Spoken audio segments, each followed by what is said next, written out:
Good morning student. Welcome to our channel up to date pharmacy. आज जो हम topic discuss करने वाले हैं वो B pharm first year pharmaceutics से है, जिससे आपके short question as well as long questions भी बनते हैं। तो डिस्कस करते हैं introduction to the different doses forms. तो इंट्रोडक्शन स्टार्ट करने से पहले हमें ये पता होना चाहिए, डोजेस फॉर्म पढ़ने से पहले हमें ये पता होना चाहिए कि ड्रग क्या होती है और ड्रग हम किसे कहते हैं और फिर उसकी डोज कैसे बनाई जाती है। तो सबसे पहले हम जानते हैं ड्रग क्या होती है। It is defined as a agent intended for use in the diagnosis, mitigation, treatment, cure and prevention of disease in man और इन अदर एनिमल्स। तो मतलब क्या हुआ कि जो ड्रग हमारे होते हैं ऐसे एजेंट होते हैं, ऐसे सब्सटेंसेस होते हैं जो बने होते हैं फॉर द यूज़ ऑफ, जिनका यूज़ किया जा सकता है डायग्नोसिस के लिए, किसी भी डिजीज़ की डायग्नोसिस के लिए, मिटिगेशन के लिए, डिजीज़ के ट्रीटमेंट के लिए, डिजीज़ के क्योर के लिए, डिजीज़ के प्रिवेंशन के लिए। ये जो ड्रग होती है ये human being as well as animal पे भी इस्तेमाल की जाती है। एनिमल के ट्रीटमेंट के लिए भी इस्तेमाल होती है, उनके डिजीज़ की डायग्नोसिस के लिए, उनके मिटिगेशन के लिए, क्योर के लिए, प्रिवेंशन के लिए डिजीज़ के इनका इस्तेमाल हम लोग करते हैं। तो अब बात करते हैं डोजेस फॉर्म की। तो डोजेस फॉर्म में डोजेस फॉर्म जो होती हैं वो आपके दो चीज़ों से मिलकर बनी होती हैं। पहली तो आप देख सकते हैं ड्रग और दूसरी एक्सिपिएंट। जब ये दोनों एक दूसरे के साथ कंबाइन हो जाते हैं तब जाके हमारी बनती है डोजेस फॉर्म। तो drug plus excipient is equal to doses form. और जितनी भी ड्रग होती है every each and every doses form, जिस भी कैटेगरी की ड्रग है, जिस भी फॉर्म की ड्रग है, डोजेस फॉर्म है, वो हर एक डोजेस फॉर्म कॉम्बिनेशन होती है ड्रग और different kind of non drug component का। जो एक्सिपिएंट होते हैं हमारे नॉन ड्रग कंपोनेंट होते हैं, इनको हम एक्सिपिएंट कह सकते हैं, एडेटिव कह सकते हैं, एडजॉइंट्स कह सकते हैं। These are the non drug component. ये सारे के सारे होते हैं नॉन ड्रग कंपोनेंट और ये पर्टिकुलरली इसलिए यूज़ किए जाते हैं ताकि ये आपके फॉर्मुलेशन को एक शेप प्रोवाइड कर सके, पर्टिकुलर शेप प्रोवाइड कर सकें और इंक्रीज़ कर सके उसकी स्टेबिलिटी, कि वो कितने दिनों तक वो सही और सेफ फॉर्म में रहे, जैसी आपने दवा बनाई है वैसी ही वो रहे हमेशा जब तक का उसका इस्तेमाल किया जाए। और इंक्रीज़ करते हैं उसकी पैटेबिलिटी को as well as to give more elegance to the preparation को अच्छा बनाने के लिए इनका बहुत योगदान होता है। पर्टिकुलर शेप देने के लिए, उसका वॉल्यूम मेकअप करने के लिए, उसकी स्टेबिलिटी के लिए कि वो जल्दी से ख़राब ना हो, इन सब के लिए जो कंपोनेंट आपके रिस्पॉन्सिबल होते हैं वो है हमारे नॉन ड्रग कंपोनेंट, जिनको हम एक्सिपिएंट भी कहते हैं। तो डोजेस फॉर्म हमारी दो चीज़ों से मिलकर बनी होती है, ड्रग और एक्सिपिएंट, और यही ड्रग और एक्सिपिएंट मिलके हमारी डोजेस फॉर्म होती हैं। वो कॉम्बिनेशन होती है ड्रग का और different kind of non drug components का। अब आप में से कई के दिमाग पे आया होगा कि ये डोजेस फॉर्म हमको बनाने की ज़रूरत क्या है, जब हम ऐसे ही ड्रग ही हमारा ट्रीटमेंट में काम कर रही है, डिजीज़ को ठीक कर रही है, क्योर कर रही है, प्रिवेंट कर रही है, मिटिगेट कर रही है, डायग्नोस कर रही है, तो हमें डोजेस फॉर्म की ज़रूरत क्या है। तो अब बात करते हैं इम्पोर्टेंस ऑफ डोजेस फॉर्म। तो पहला पॉइंट है हमारा, डोजेस फॉर्म इसलिए बनाते हैं to provide safe and convenient delivery of accurate dose, ताकि हम सेफ डोज प्रोवाइड करा सकें सेफ क्वांटिटी में हर एक पेशेंट को, जो आपके एडल्ट हैं, बच्चे हैं, बूढ़े हैं, आप यंग जनरेशन हैं, उन सबको सेफ और कन्वीनियंट डिलीवरी कर सकें एक्यूरेट डोज की। कन्वीनियंट इन द सेंस कि अगर कोई पेशेंट अनकॉन्शियस है और उसको तब हम ओरल डोज नहीं दे सकते हैं, मतलब कि मुंह के द्वारा हम उसको दवा खाने के लिए नहीं दे सकते हैं, उस केस में हमें इंजेक्शन की मदद लेनी होती है। तो इसी तरह से convenient delivery of accurate dose बनाने के लिए हम डोजेस फॉर्म को क्रिएट करते हैं। To protect the drug substances from oxidation, hydrolysis and reduction.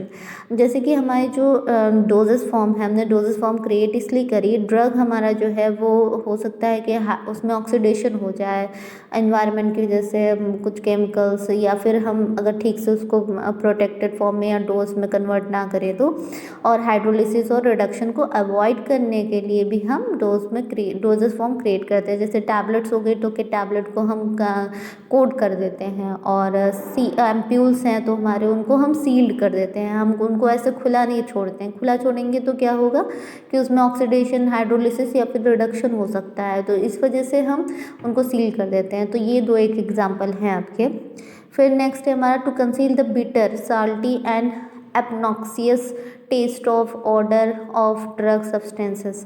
तो जैसे कुछ हमारी दवा होती है बहुत ही बिटर टेस्ट की होती हैं, या कुछ हमारी ड्रग्स होती हैं जो सॉल्टी होती है, बिटर मतलब कड़वी हैं, सॉल्टी हैं, या फिर अजीब सा उनका टेस्ट है, बहुत ही गंदा सा, या उनका ऑर्डर, उनकी स्मेल बहुत ही ज़्यादा स्ट्रॉन्ग है जो कि पेशेंट को अच्छी नहीं लगती है। उस केस में भी हमें डोजेस फॉर्म क्रिएट करना होता है ताकि हम उस चीज़ को कंसील कर सकें। कंसील मतलब कि उसको हम ढक सकें, उसको कवर कर सकें, कि वो जो उसकी जो उसमें प्रॉब्लम्स हैं जिसकी वजह से पेशेंट दवा लेने से मना कर रहा है, तो वो सारी प्रॉब्लम्स दूर हो सकें।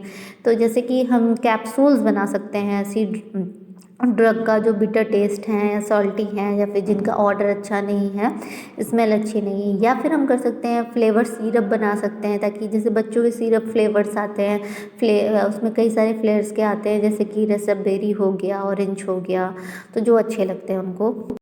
फिर to protect the drug from the destructive effect of gastric juices of the stomach after oral administration. जैसे कि कुछ दवाइयाँ होती हैं जिनको अगर ओरल रूट से खाते हैं, हमारे जो स्टमक है, स्टमक में HCl यानी कि जो गैस्ट्रिक जूस होता है, वो HCl क्या करता है कि वो ड्रग को ख़राब कर देता है। जो भी आपने ड्रग खाई है उसको अफेक्ट करेगा। तो उस केस में हम क्या करेंगे, उसको एंटेरिक कोटेड कर देंगे। जैसे एक एग्जांपल बताया कि सपोज दैट ओरल रूट से कोई टैबलेट खा रहे हैं जो कि आपके गैस्ट्रिक जूस के कांटेक्ट में आने पे वो अपना असर कम कर देगी, मतलब वो ख़राब हो जाएगी, क्योंकि जो HCl है वो डिस्ट्रक्टिव इफेक्ट देगा। तो इस वजह से हम उसको एंटेरिक कोटिंग कर देंगे। To provide for the insertion of drug into one of the body cavities. जैसे कि कुछ दवा हैं जो हमारी बॉडी कैविटीज़ में ही हमको इस्तेमाल करनी है, तो हम उनको ओरल रूट या इंजेक्शन रूट से नहीं ले सकते हैं, या फिर हम उनको अप्लाई नहीं कर सकते हैं सुपरफिशियली। तो उस केस में हम उनको इंसर्ट कराते हैं, तो उस केस में हमें उनको फॉर्मुलेट उस तरीके से करना होता है। जैसे एग्जांपल आपको बताया, रेक्टल और वेजाइनल सपोस्ट्रीज आती हैं जो कि आपकी बॉडी कैविटी में इंसर्ट कराई जाती है, तो उसके लिए उसको कन्वर्ट करना होता है डोजेस फॉर्म में टू ऑप्टिमम ड्रग एक्शन। और डोजेस फॉर्म इसलिए भी बनाते हैं ताकि ऑप्टिमम ड्रग एक्शन प्रोवाइड हो सके। इसलिए भी डोजेस फॉर्म बनाते हैं कि कन्वीनियंट डोजेस फॉर्म इसलिए भी बनाते हैं कि जैसे कोई पेशेंट, उसको लगातार वो दवा खानी है, उसकी जो दवा है मान लीजिए उसकी हाफ लाइफ कम है। अब अभी आगे आप चल के पढ़ेंगे हाफ लाइफ क्या होता है, सेल्फ लाइफ क्या होता है, लेकिन जैसे कि दवा का जो इफेक्ट है वो आपके 3 ही घंटे रहता है सपोज दैट, तो ऐसी दवाओं को आपको बार बार खाना पड़ता है। तो आप ऐसे उसको डोज में कन्वर्ट करोगे कि वो दवा आप दिन में एक बार ही खाओ, उसको बार बार ना खाना पड़े। तो पेशेंट क्या होगा, पेशेंट इरिटेट नहीं होता है। तो वही चीज़ है कि to provide the optimum drug action through inhalation therapy. Example जैसे कि इनहेलेशन एरोजोल्स आते हैं, इनहेलेंट्स आते हैं।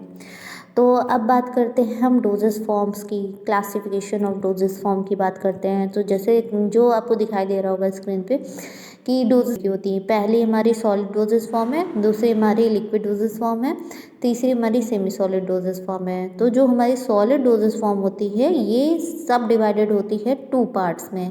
पहला आपका है यूनिट डोजेस फॉर्म, दूसरा है बल्क डोजेस फॉर्म। इसको हम बल्क भी लिख सकते हैं या फिर बल्क डोजेस फॉर्म भी लिख सकते हैं।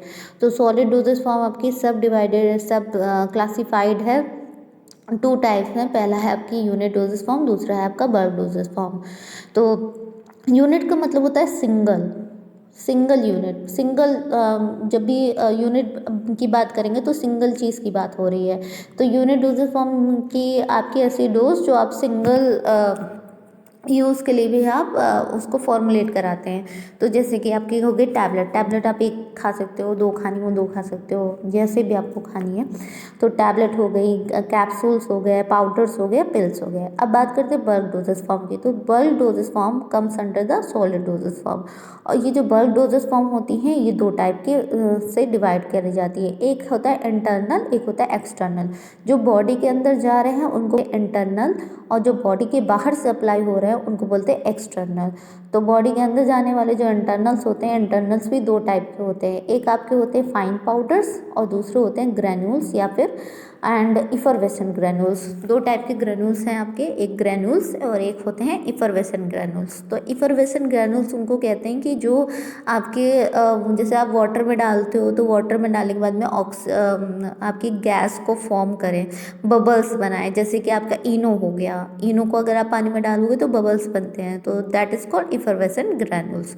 और बाकी ग्रैन्यूल्स सिंपल ग्रैन्यूल्स होते हैं जिनको जैसे कि आपके कैप्सूल में अगर आपने देखा हो कि कलरफुल बॉल्स जैसे छोटे छोटे से उसमें भरे होते हैं, वो आपके एक तरह के ग्रैन्यूल्स कहला सकते हैं।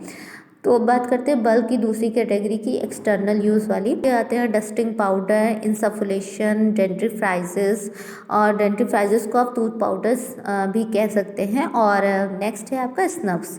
तो एक्सटर्नल में आते हैं डस्टिंग पाउडर, इंसफुलेशन, डेंटिफ्राइजेस एंड स्नफ्स।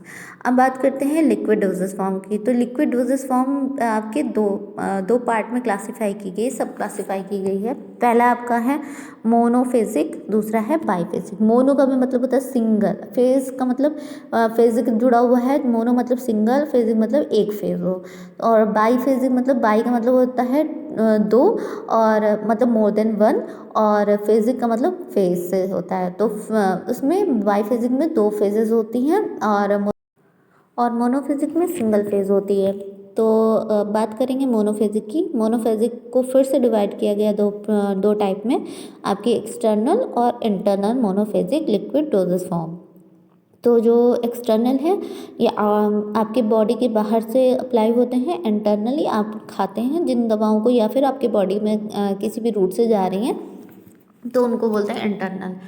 तो बात करते हैं एक्सटर्नल की। तो एक्सटर्नल में आते हैं आपके liniments, lotions, gargle, throat paints, mouth washes, spray, eye lotion, eye drop, nasal drop.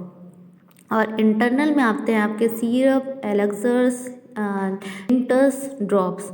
अब बात करते हैं लिक्विड डोजेस फॉर्म की। तो लिक्विड डोजेस फॉर्म की दूसरी कैटेगरी बाईफेजिक की। तो बाईफेजिक में आपके इमल्शंस हो गया, सस्पेंशन हो गया। अब बाईफेजिक में फेजेस दो होती है आपकी, एक वाटर फेज होगी, एक ऑयल फेज होगी। इमल्शन जैसे होगा तो इमल्शन में एक फेज आपकी ऑयल होगी, ऑयल और वाटर को मिक्स करके ही आपस में कंबाइन करके with the help of excipient और with the help of several techniques हम इमल्शन को तैयार करते हैं। ये आगे आप पढ़ेंगे। तो अब बात करते हैं सेमी सॉलिड डोजेस फॉर्म्स की। तो सेमी सॉलिड डोजेस फॉर्म आपकी दो टाइप से होती है, एक होती है एक्सटर्नल, एक होती है इंटरनल। एक्सटर्नल का मतलब सबको पता ही है, एक्सटर्नल मतलब कि जो आपकी बॉडी के बाहरी तौर से इस्तेमाल की जाए अपने डिजीज को ठीक करने के लिए, और इंटरनल मतलब कि जो बॉडी के अंदर जा रही हैं। तो एक्सटर्नल की बात करेंगे तो एक्सटर्नल में आपके ऑइंटमेंट्स हो गए, क्रीम्स हो गए, पेस्ट हो गए, जेलीज हो गए।